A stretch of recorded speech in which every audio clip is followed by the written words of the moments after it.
Post-match chat with Chapz for that Millwall podcast, where it finished at the Den. Millwall 0, Ipswich Town 4.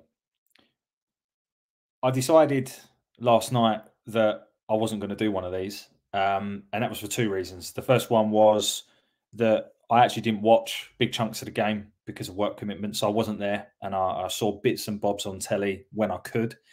And then, to be honest, I didn't really feel like coming on here and talking about it. But after sleeping on it, I decided that, first of all, I probably didn't need to see other parts of the game in order to talk about the overall situation. And second of all, you come on here when you win, you come on here when you lose. So I'm not going to cop out of it. So yes, I've decided to do one. The emotion is still there, but I think it's probably settled a little bit. And what I want to do with this one is I'm not going to go through the match. I'm not going to go through the lineup. I'm not going to go through any of that. I'm just going to talk about the situation we find ourselves in. So it's not really it is a post-match because it's a situation we find ourselves in post-match, but I'm not going to talk about the game. So for Ipswich fans, what I would say to you is probably felt like a home game to you, to be honest, because you absolutely dominated it, thoroughly deserved it. Very good side. Don't really think the players you have are a top 2-3 side, but the team you have is. And you ran us off the park. You worked harder.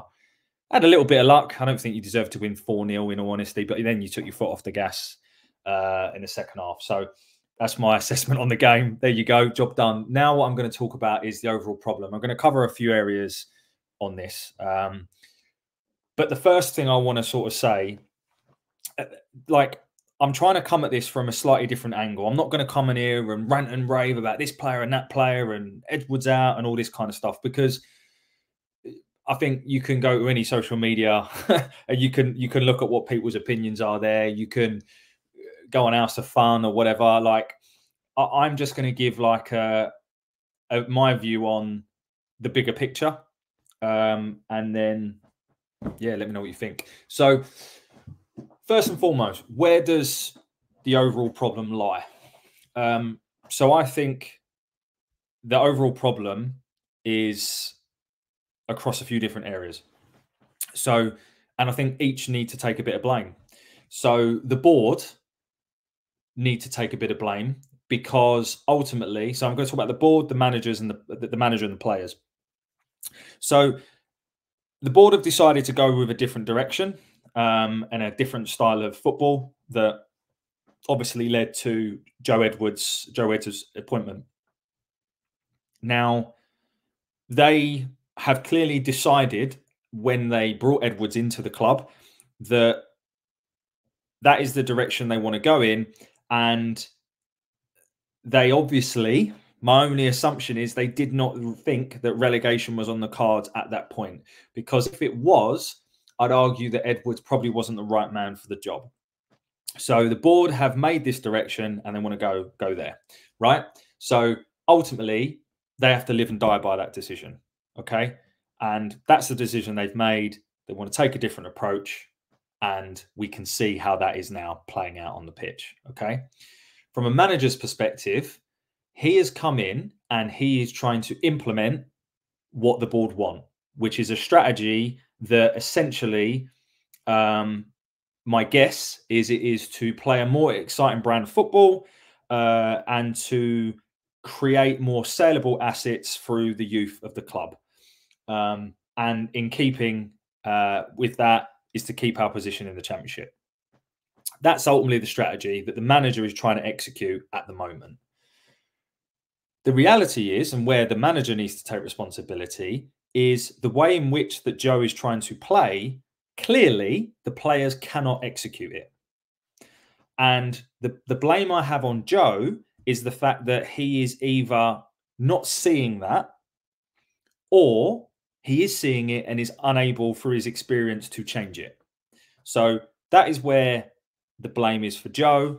And then the players, which I actually think need to take a very, very big portion of the blame, is ultimately they are not executing the strategy, and they are making themselves to look, quite honestly, pathetic.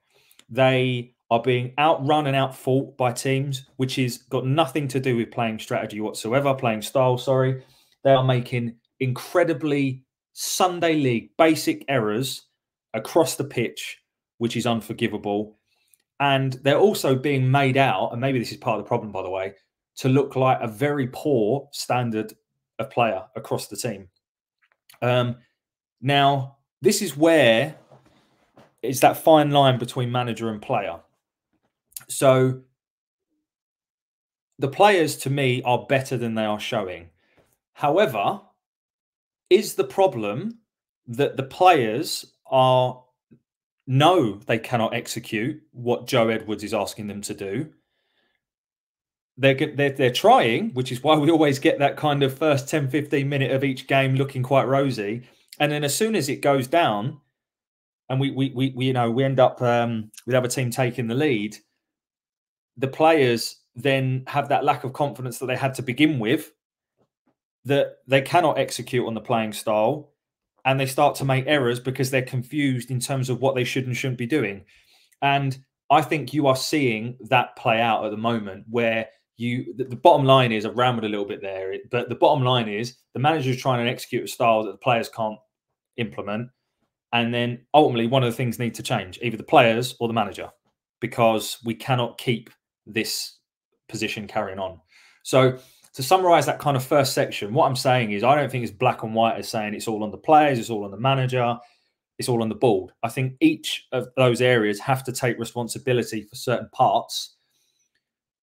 I would say that out of all of it, I think Edwards has probably got the smallest amount of blame. That may be controversial, but I think I'm going to throw some stats at you in a bit that tell you that this problem has been with this group of players for a much longer time than Joe Edwards has been at the club. I personally think Joe Edwards, and I saw this tweeted last night, and I couldn't have worded it better myself. So I think it's Millwall, was it Millwall Halfway? I think on Twitter said this: right manager, wrong time. And that is exactly what it is. And that's what I meant when I said at the start that the board clearly did not think relegation was on the cards, because if it did, Joe Edwards is not the right manager. He doesn't have the experience to get us out of a relegation battle, and that's where I fear. He is a great manager to do a rebuild around, and that would have been fine if we had no fear of getting relegated. But unfortunately, now we do. And I called it a long, long time ago, for those of you that listen to this, that we were in a relegation battle. And I called that about 3 months ago. And this is where we find ourselves in. So that's where we are. Now, then I want to talk about the off-the-field problems and the on-the-field problems. So again, I'm just trying to come at this from a slightly different angle. So off the field, ultimately, there's clearly a number of things going on this season. I'm not going to talk about things like Lurch. I'm not going to talk about certain other things. I'm going to focus on the bits that affect the football, if that makes sense. And where I want to focus is recruitment. So a couple of things here. We were clearly rocked as a club by the Blackburn loss last season and the passing of JB. There is no denying that, and I think you're seeing it all play out. We started the season not looking fit. I don't know what was going on, but I would argue even now we're still not as fit as we should be. You know, Ipswich ran rings around us, and that was evident for us all to see. And I don't know where the blame lies for that, but that was evident from game one. In terms of the summer recruitment, which may or may not have been impacted by JB, I don't know. A couple of stats for you. And this is according to Transfermarkt, by the way, which may or may not be correct. But what I want to say is directionally, it must be. So it might not be exactly correct, but directionally, and to make the point I want to make, we can use that. So we are one of only 4 clubs this season to not generate any money from a sale. First point. Second point, according to Transfermarkt, we have the third worst net spend in the whole league, behind Stoke and Hull. And what that basically means is we've spent out the third most without recouping anything. So, for example, Coventry, yeah, they've spent 10, 15 million, but they recouped a lot of that and more, by the way, through the sale of Gyökeres. And what we have not done for too long a period now is had any saleable assets and cashed in at the right time, which ultimately has to go on the board because that is their job. The last time that we have sold a player for a profit was George Saville. And then before that, it was Steve Morrison. And they were a bloody long time ago. To my knowledge, Zian Fleming was very close to leaving the club in the summer. For whatever reason, that didn't happen. I think we turned down offers of up to £10 million, which, again, just the wrong decision at the club, ultimately. He, with a year left on his contract, which he will have in this summer, we would be lucky to get half of that. And that just shows you how important some of these decisions or the lack of decisions are. And Fleming should have gone in the summer.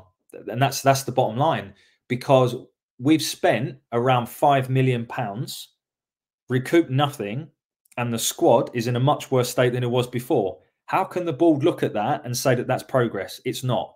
So the off the field the board have to take responsibility for the recruitment, because it's been piss poor for a long time. You've got clubs going out and signing players. I'm going to give two examples now. Middlesbrough signed Morgan Rogers from Man City B team, I think for £1.5 million. They then sell him for around £10 million within 6 months. Great bit of business. And you can't tell me that we wouldn't be able to get these players. I'm sorry, I don't believe it. Second one is some of Coventry's business. The Liam Kitching, I think they signed him from Barnsley, who signed him from Forest Green. He is now a top player in the Championship. And if he was to be sold, I guarantee you'd be going for £5 to £10 million because he's that good. There's just two examples there, but we are not spending money well enough to invest. Let's look at who we signed in the summer. Kevin Nisbet, injury prone, seems quite lazy. His goal to game ratio is not too bad, but he's now back with a serious hamstring injury that will take him out for the rest of the season. That was 1.3 million, I think. Sarkic, very similar spend. I don't have any confidence in him at the moment. I think it's probably unfair to completely judge him because of the defence he's got in front of him. But what I've seen so far, his decision-making is very poor. He doesn't look like a £1.3 million goalkeeper. Casper Denor, I'm led to believe we spent around £2 million on. That does seem like a good bit of business. However, if we don't stay up, he will not stick around and we will struggle to recoup the money we spent on him. So when you look at it like that, maybe it's not. And they're our kind of obviously main sort of purchases, if you like, where we spent the bulk of our money. And you look at it and you're like, well, we're no further on. So overall point there, off the field, the board have got to look at themselves for the way in which we're conducting. And therefore, that's what they're trying to do with the new style. They're trying to have a coach that can bring on the youth and so on and so forth. I'd also argue, though, is our youth actually that good? I know we've kind of like brought through the likes of Romain Esse, etc. recently, but you have to ask yourself, out of that team that won I forget what it was the youth trophy, I don't know, last season, why are they not all out on loan if they're that good? Because some of them are, but there's a lot that aren't, and that I don't really understand that, to be perfectly honest. Are the youth as good as we think? Because they never really seem to break through, other than the odd one or two exceptions, such as Romain Esse. So that's the off the field. On the field, I genuinely believe we've got the right manager at the wrong time. It's ironic because I think if we did go down to League One, he would probably be the right manager to get us back up, because I think he would be able to, build from the bottom up and be able to execute that strategy with his group of players.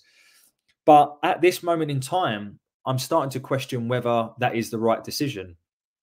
You have got a strategy that ultimately the players cannot execute on.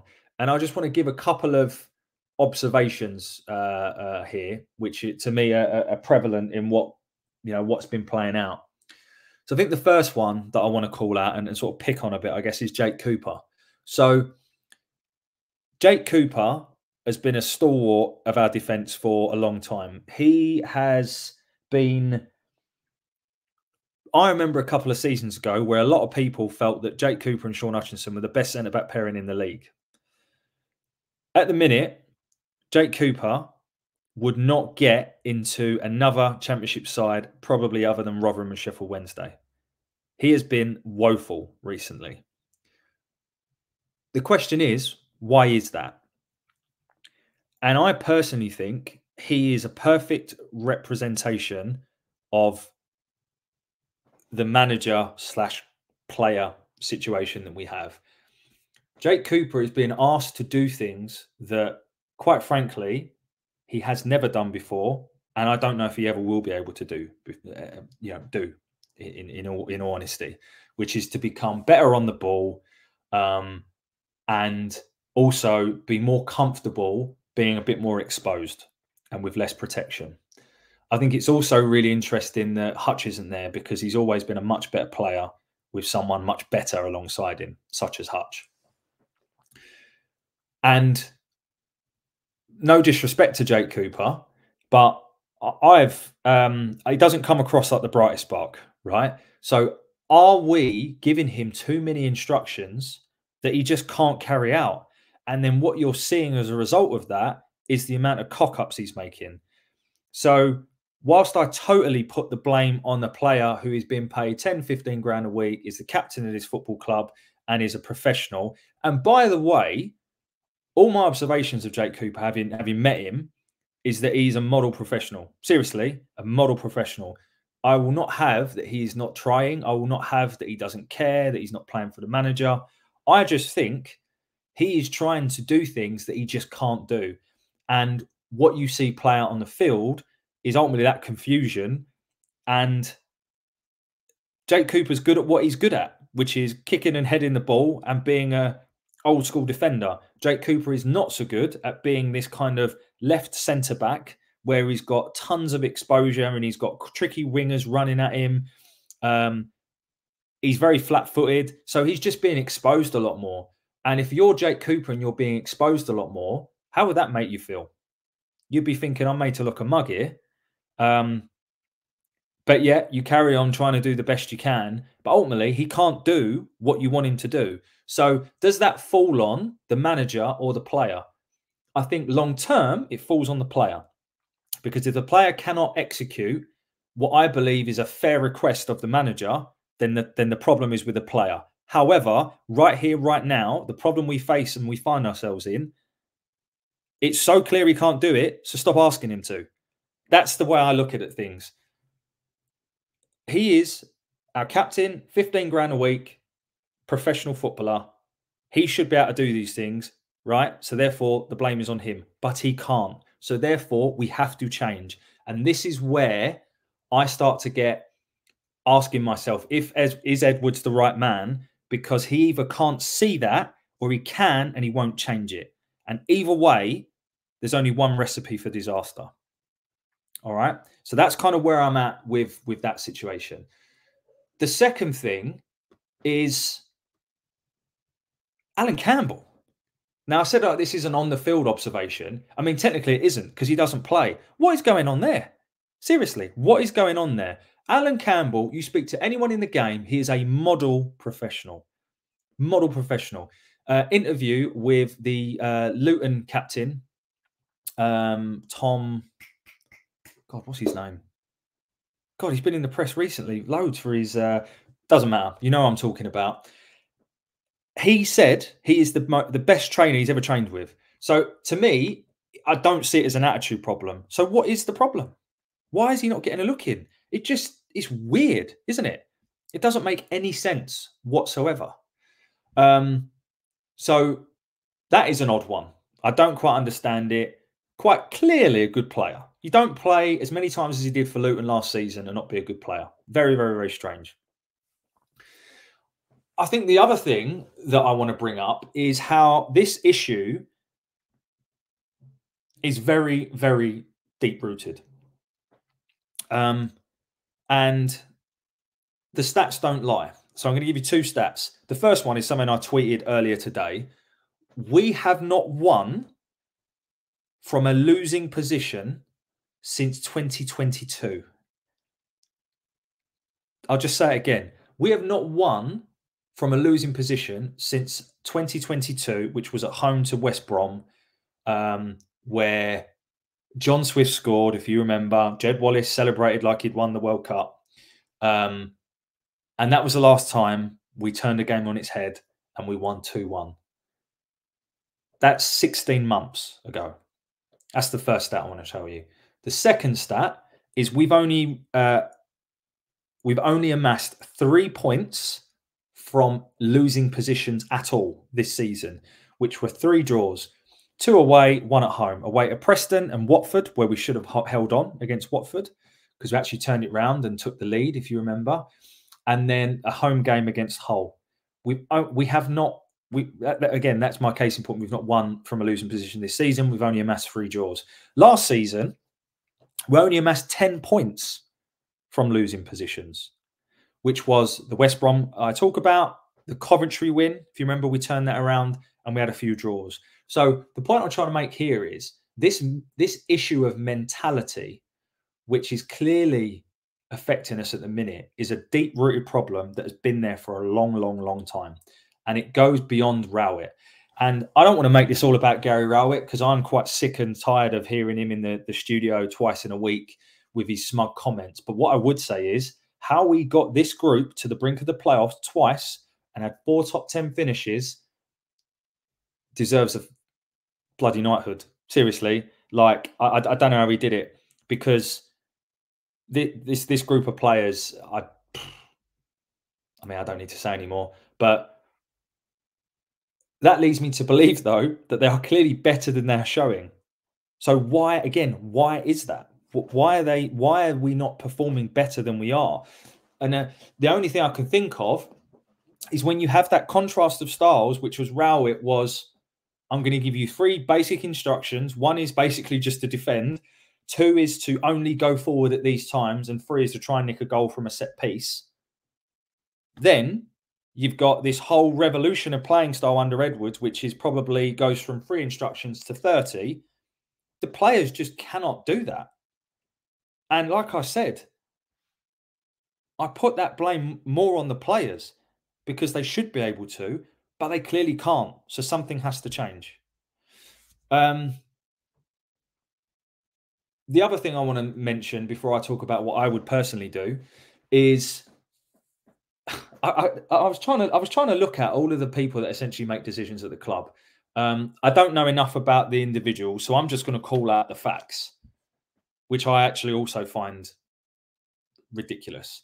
So there is a lack of leadership and experience across this club. Joe Edwards, first-time manager in football for us. Andy Myers, first-time assistant manager at this level. Adam Barrett, he's only ever been a coach for us. Aldo, director of football, only ever been with us. Like, that is our whole team that is essentially there to coach and to recruit and to manage the footballing operation of the club with no experience. Like, just I have to sort of say it again because I just find it absolutely bonkers. Also, Ben pointed out, Ben Green from that Millwall podcast pointed out, we actually, to our knowledge, didn't bring another coach in other than Andy Myers. So we lost the fitness coach, we lost Paul Robinson, and we didn't bring anyone in. So why is that? So we brought in Joe Edwards, and it almost feels like we're exposing the poor bloke because we're not going to bring any more coaching staff in. We're going to give you a bit of funds in January to bring in a 19-year-old from Morecambe who looks like quite a good prospect, by the way, and 2 players that have a lot of quality at this level but aren't fit. I mean, look at the bench last night. This is nothing. There is nothing there. It's the squad, regardless of what happens in the summer, needs a major overhaul. There'll be at least 10 players come and go. I can assure you that, because the 5 loans will go back. We've got at least 5 out of contract, and there's a couple more, like Jake Cooper, that maybe, if Edwards is still here, cannot execute the plan. And again, that may be part of the problem. Maybe Jake Cooper knows that. And maybe Jake Cooper knows that at the moment he's captain, 15 grand a week, a couple of years ago, worth 5 million. And now he's being exposed that he can't play football. And at the end of the season, no one's going to want him. So you've got to also have that in the back of your mind. From what I'm hearing from various people that are connected with a club, and again, could be wrong, could just be rumours, but there isn't a dressing room problem. Maybe there should be, because what they're putting out on the pitch just isn't good enough. I don't care if everyone's all pally and friends. Go and do your job on the pitch. And it's just a sad state of affairs, because I can really see us going down. This stinks of a Millwall relegation season. So what do you do about it? Well, Sheffield Wednesday is a key game. So first and foremost, I would keep Joe Edwards for the Sheffield Wednesday game. There was talk about, should we sack him now? Personally, I think it would do more harm than good if we did it before the Sheffield Wednesday game.